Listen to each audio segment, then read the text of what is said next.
Now we are going to pass the slides for Gabriella Estevam. Gabriella, you can share your slides, please. Okay. Gabriella is going to speak about her work on exploring the landscape of MET kinase domain mutations and inhibitor resistance. Gabriella is a recent alum of the Fraser Lab at the University of California, San Francisco, where she studied the phenotypic and resistance landscape of the MET receptor tyrosine kinase. Her research focused on deciphering kinase domain regulatory motifs and resistance mechanisms to tyrosine kinase inhibitors. Additionally, she studied the relationship between the MET kinase domain and justamembrane. So, Gabriella, you can go ahead. All right. And I'm unmuted, correct? No, we can hear you. You can? Okay, fantastic. Yeah, so today I'm really excited to talk about exploring the landscape of MET kinase mutations, which really comprises my graduate work in the Fraser Lab at UCSF. So very quickly, to begin, receptor tyrosine kinases, or RTKs, are a large family of signaling proteins that are key to promoting pathways that trigger things like cellular growth, migration, and differentiation, amongst other phenotypes. And despite being a large family of 50 to almost 60 proteins, they all share a common overarching structure, which consists of an extracellular receptor domain, a transmembrane domain, and an intracellular domain. And RTKs further fall into subfamilies based on their structural and functional similarities. And of these proteins and subfamilies, what I particularly study on is the MET receptor tyrosine kinase, shown right here. So in terms of regulation, phosphorylation is one of the key regulatory mechanisms of RTKs as a whole. So what does this look like at a more granular level? So for MET, we believe that it exists as an inactive, unphosphorylated monomer until binding of its cognate ligand, HGF, or hepatocyte growth factor, which stimulates dimerization of the kinase, and particularly dimerization of the intracellular domain. And that essentially poises the kinase for phosphorylation at a few key sites highlighted here, such as tyrosine 12, 34, and 35 in the kinase domain, which are important for auto and transphosphorylation. And there's also two sites in the C-terminal tail, which are important for docking of signaling proteins like GAB1 and GAB2. And there's also a phosphorylation site within the juxtamembrane region, and that's tyrosine 1003. And this is important for Sybil-mediated downregulation. And it's really through this that MET can essentially relay phosphorylation to activate a variety of signaling pathways that promote things like proliferation and migration, for instance. And to get even more granular, the key signaling unit of MET is the kinase domain, which acts as a molecular switch depending on its phosphorylation state and binding of ATP. So when it's unphosphorylated, it's in an inactive or off state. And when ATP is bound and it's in an active on conformation, it's poised for phosphorylation and signaling. And because of this, the kinase undergoes a pretty large conformational transition, as you can see by the movement of a few highlighted motifs here, such as the C helix, which will move in and out depending on whether or not the kinase is in an active or inactive conformation. And the same is also true for the A loop, where it's either packed against the kinase body or it's solvent exposed. It has tyrosines that are phosphorylated and poised for auto or for trans phosphorylation and signaling. However, there are some other autoregulatory mechanisms in place that support the kinase domain in these conformational transitions. And in RTKs, specifically, this is often the juxtamembrane domain, which is a linker between the transmembrane domain and the kinase domain. And it often regulates the kinase domain itself by supporting, for instance, an active conformation, which is the case for EGFR, where the juxtamembrane represented in orange here supports an active dimer interface between an activator domain and a receiver domain. But on the contrary, juxtamembrane regions can also have an autoinhibitory effect, which is the case for FLT3, where the juxtamembrane region actually packs against the catalytic cleft of the kinase domain and stabilizes an inactive conformation. So the spectrum of juxtamembrane regulation is evolving, and it's even more complicated in some other RTKs, such as the insulin receptor, for instance. So we're really interested in understanding where MET falls in this paradigm. And this is important because mutations that disrupt typical MET function can have devastating consequences and implications in cancer, such as point mutations within the kinase domain that shift the activation equilibrium to sustain activity, or truncations within the juxtamembrane region that can potentially remove regulatory features, which we believe is the case for this one splicing variant known as exon 14 skipped MET, or as we often call it, MET delta exon 14. And then another scenario is also gene translocations that result in a portion of the intracellular domain being stitched to a different protein domain, which can elicit aberrant signaling. So these are the three models we're interested in testing. Yes. So in regards to the juxtamembrane region, again, this is a key feature we're interested in understanding because of this exon 14 skipping event again, because this is a cancer-associated variant. And we have a few models that we are interested in investigating. And the first one is that there's this phosphorylation site within the juxtamembrane region, specifically at the exon 14 sequence, which I alluded to before, that is important for Sybil-mediated downregulation. So a simple explanation as to why exon 14 skipping is associated with cancer is that you just lose this downregulation signal, so you have sustained activity. But for some reasons in the literature, this model is a little less favorable to us because we don't think it paints the full picture of juxtamembrane regulation. So instead, we're a little more interested in understanding these latter two models. The first being that activation may be a result of membrane proximity. So there could be juxtamembrane to actual membrane interactions that are important for kinase regulation. And it's also possible that the juxtamembrane region may have kinase domain interface interactions, as is the case for EGFR, for instance. And this is something that we're interested in decoupling. So this is also suffice to say that the kinase domain, whether it has a point mutation or it's exon 14 skipped, is a clinical target for small molecule ATP competitive inhibitors. And currently there are 4 types, and here I'm showing 3, including type 1, 2, and 1.5, which are all ATP competitive inhibitors. So they're essentially mimicking some properties of ATP, but they also have different interactions with the kinase domain, as you can see highlighted in the second half of the figure. And yeah, essentially they all take advantage of just different regions of the kinase domain. And the goal of these inhibitors is really to turn the switch off again, if we're to come back to that, if we're to come back to thinking about kinases as molecular switches.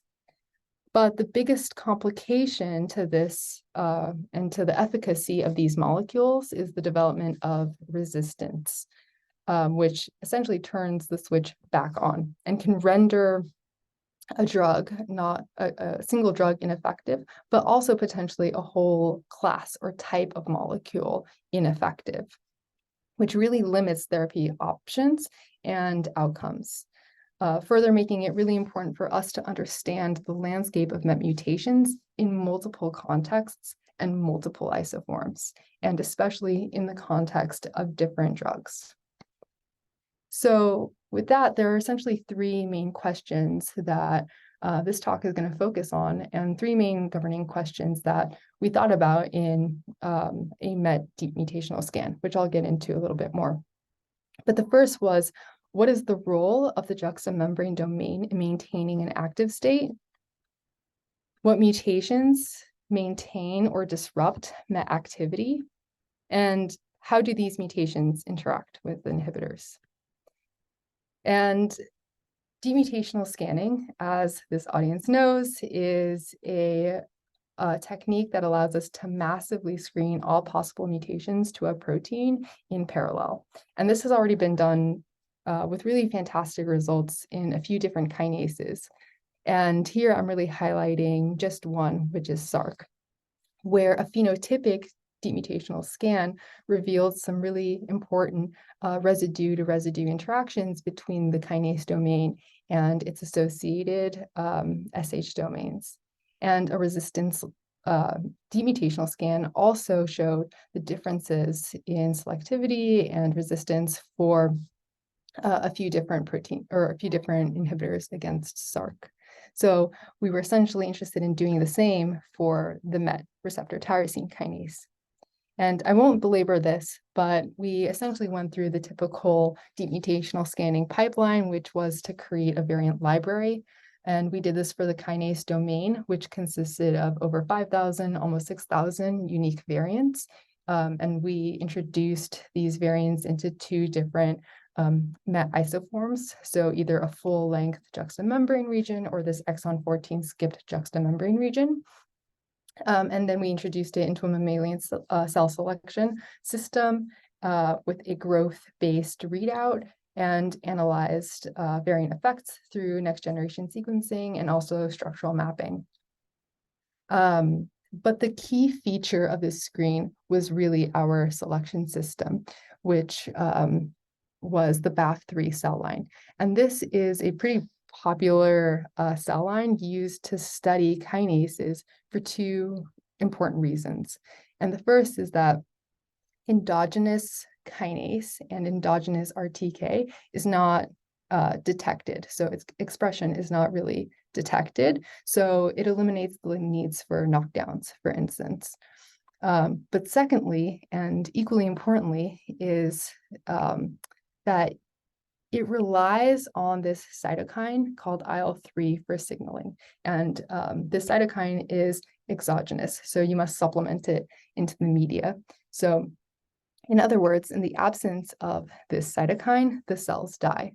So this allows us to really control our selection system. So we can introduce our libraries in the presence of IL-3 and have pretty even representation of all the variants. And then when we want, we can remove IL-3 and then begin selection and see a differential between variants, wild type synonymous mutations and early stop mutations, for instance. And then we can really get growth competition.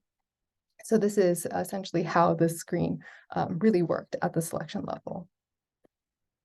So upon performing the deep mutational scan, we gathered results for the kinase domain, again, in two different isoforms. But what I'm really going to focus on is the wild type juxtamembrane context. And what's displayed here is a heat map of the variant effects for all the mutations of the kinase domain. And instantly, we can already pick up on some strong patterns related to different motifs, and especially related to secondary structure of the kinase domain. And we essentially looked at nearly every single one of these motifs and one of these different structural features of the kinase. But something that came out of the deep mutational scan that was really interesting to us was this juxtamembrane helix and C helix interface, which we believe to be hydrophobically stapled. And what this means is that coming back to the idea of kinase domain regulation via the juxtamembrane, we already have a few examples in the literature of how the juxtamembrane region, again, can really regulate the kinase and help it transition from an active to inactive conformation. And what we see is that the juxtamembrane region is usually very mobile, and it shifts to either be locked onto the kinase domain, almost pushing the C helix in to support an active conformation, or it can be lifted off to release any type of autoinhibition, for instance. These are just some examples, but overall, we see a lot of juxtamembrane movement related to the kinase domain.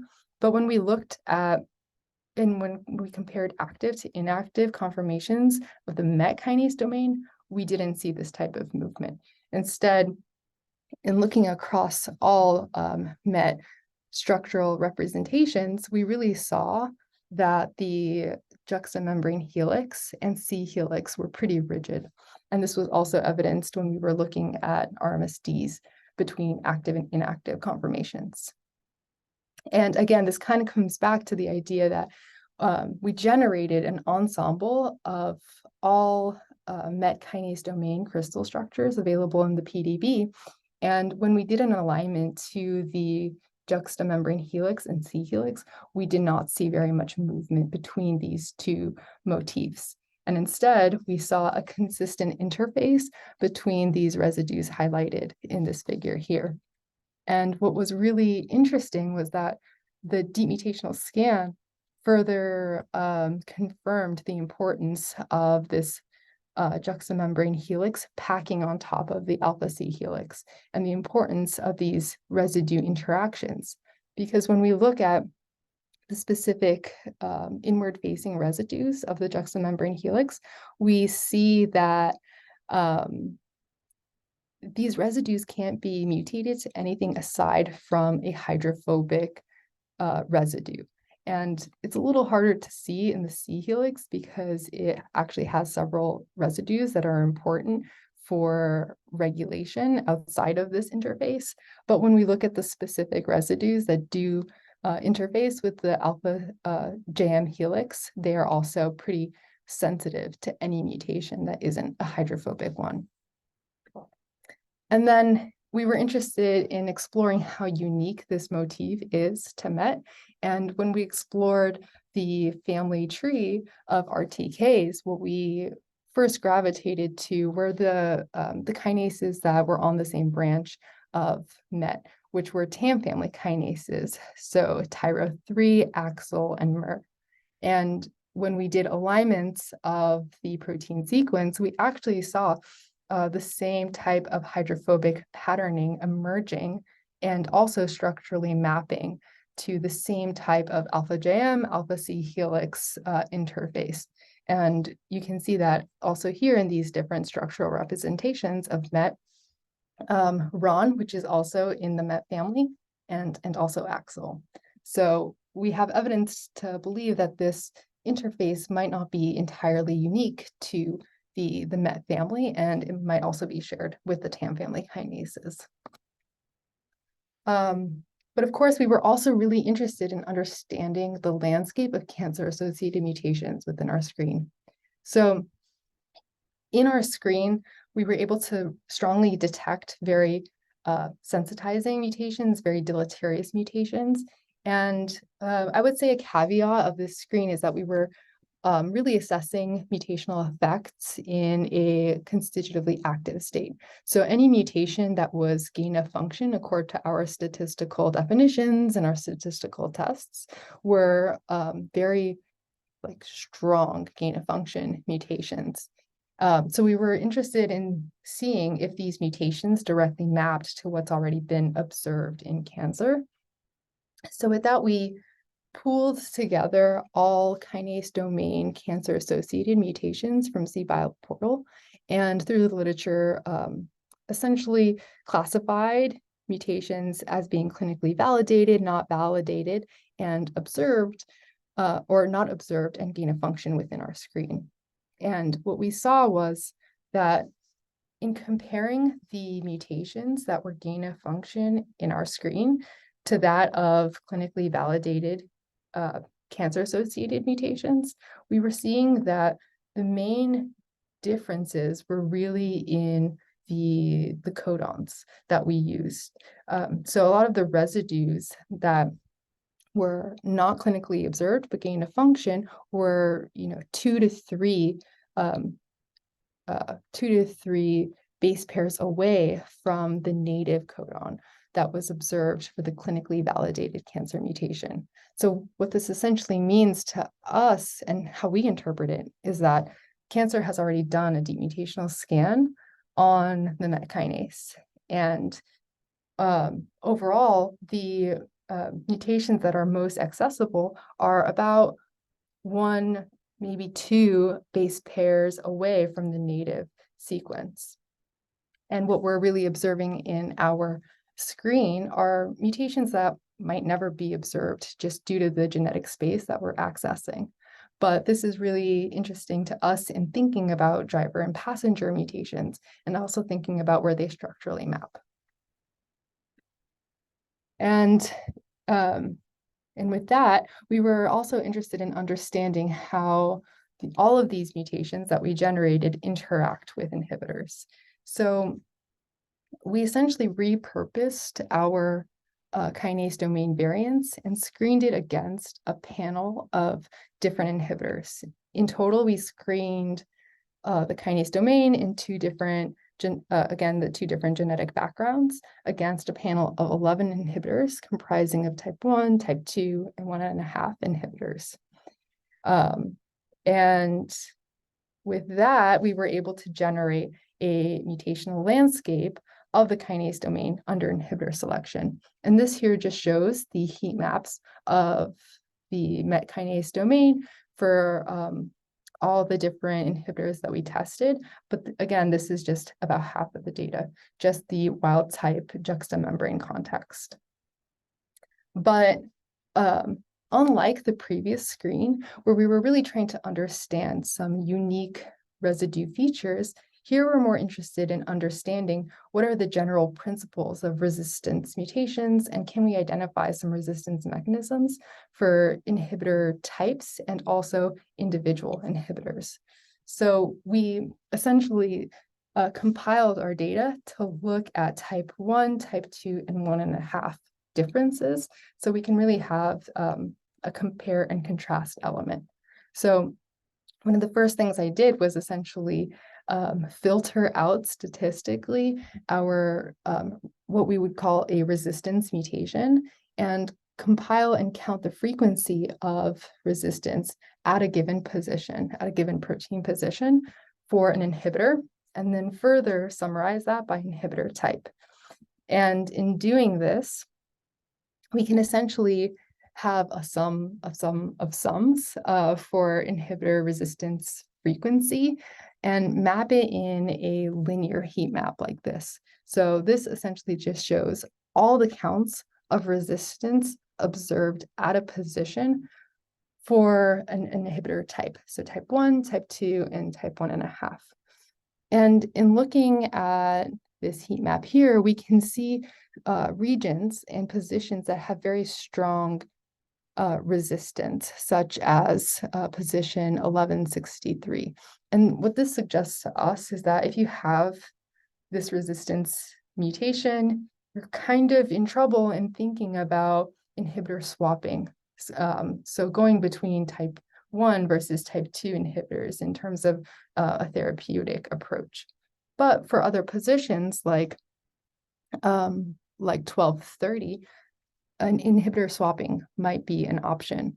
And there's also within this data some analysis we can do at an inhibitor level within types to understand what are the specific differences and what are the non-cross resistant mutations that we can observe for an inhibitor within a type. And we can also structurally understand where these mutations are occurring at the catalytic site and in relation to direct drug protein interacting residues. But to funnel things down, we can also begin to really survey what are inhibitor-specific resistance mutations and what are we uncovering that's novel. And one case example that I'm showing here is crizotinib. And this is the heat map for crizotinib that was also corrected against DMSO. And this is just like a tidbit about the screen, but we did compare everything to our wild type phenotypic demutational scan as well, which was included within the screen.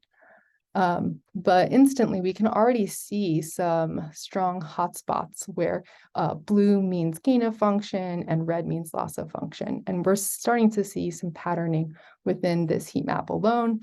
And we can also, again, structurally map where these resistance mutations are occurring in pulling them out. And a central question is, how are mutations conferring resistance? So we can look at where the wild type mutations are within the catalytic site, how they're engaging with an inhibitor, and then think about and model in how the resistance mutation is poised within the catalytic site. And what we're seeing is that some strong resistance mutations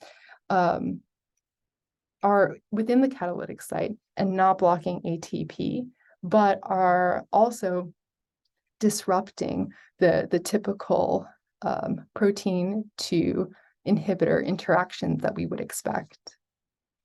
And then the very last thing that I will mention is that within this landscape, we can start to explore mutations that are non-overlapping and differential in terms of their sensitivities. So we can take two drugs that are in different types. So crizotinib is a type 1 drug, cabozantinib is a type 2 drug. And we can essentially create a correlation plot between these two landscapes and identify the resistance mutations that don't occur in both cases. So resistance mutations for crizotinib that are sensitizing in cabozantinib and vice versa. And again, when we essentially plot these differential resistance mutations, we can see where they cluster within the structural space. And then we can take a case example like tyrosine 1093, which is in beta 1 or actually beta 2 of the kinase domain, and then cross-compare and validate cellularly if the resistance mutation is being recapitulated. And what we see in comparing the dose response of a tyrosine 1093 to a lysine in crizotinib and cabozantinib essentially validates what we were seeing in the screen as well, that tyrosine 1093 to a lysine is not sensitive to crizotinib, but is sensitive in cabozantinib. And essentially where I'm going to end this talk is really where we hope this leaves the field, which is hopefully a reference for precision medicine, a resource for rational drug design. And where we're going with this is also to develop some predictive models and really begin to atomize what we're seeing across these different landscapes and begin to be able to make predictions about unscreened inhibitors and have more front knowledge about how resistance may occur for a given drug. And with that, I would like to thank everyone for your attention and time. And I would especially like to thank all the amazing scientists that contributed to this work in the Fraser Lab, and also our amazing collaborators, the Eurolab, Collison Lab, the Coyote Mestis Lab, and also the Pimentel Lab. So yeah, with that, I'll take questions. All right. Thank you very much, Gabriella. That's a great talk.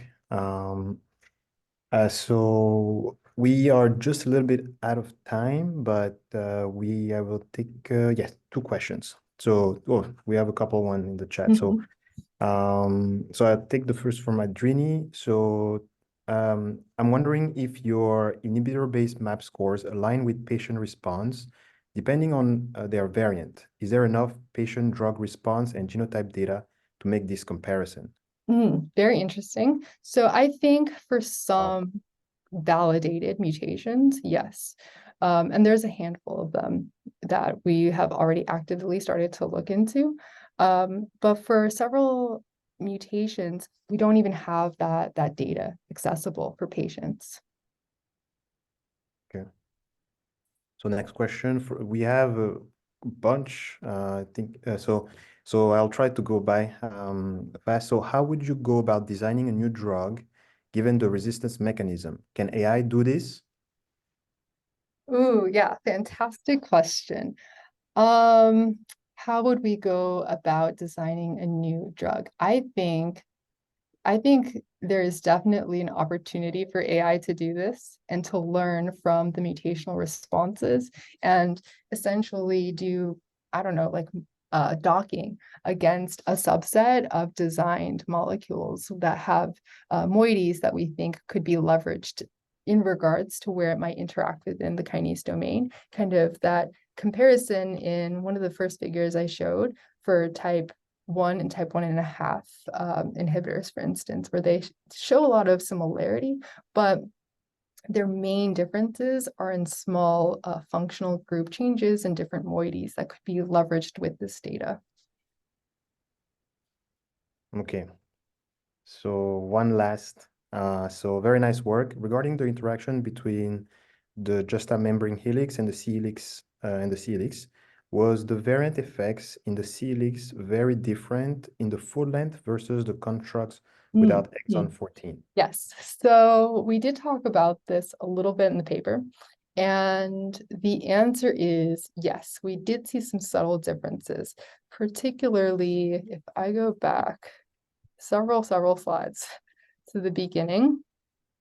Something that we saw was that interactions between valine 1066 and isoleucine 1129 were pretty sensitive in both contexts, but we saw less sensitivity between like valine 1121 and its surrounding area.